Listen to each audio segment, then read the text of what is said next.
কবিতা না পাঠানো চিঠি, সুনীল গঙ্গোপাধ্যায়।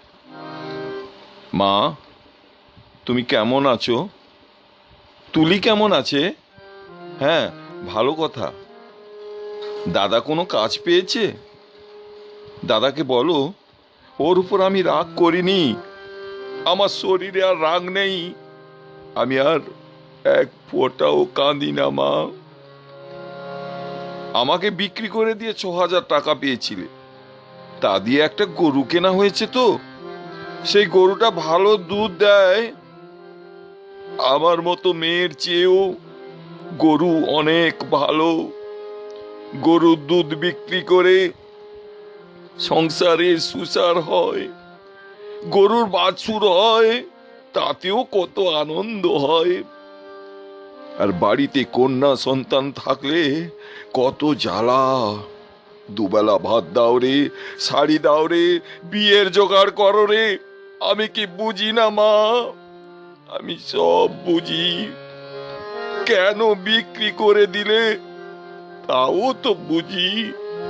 সেই জন্যই তো আমার কোনো রাগ নেই, আমার কোনো অভিমান নেই মা।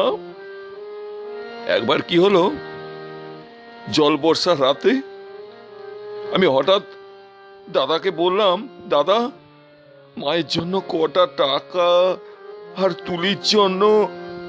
দাদা টেনে এক চড় কষালো আমার গালে। আমাকে বিক্রির টাকা, হকের টাকা, আর আমার রোজগারের টাকা নোংরা টাকা, আমাকে দূর দূর করে তাড়িয়ে দিল।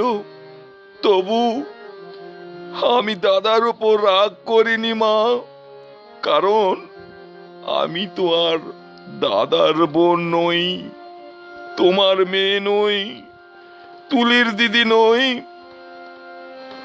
আমি আর তোমার মেয়ে নই মা। তবু তবু তুমি তো আমার মা। তোমার আরো ছেলে মেয়ে আছে, আমি আর মা পাবো কোথায়? আমি আর মা পাবো কোথায়?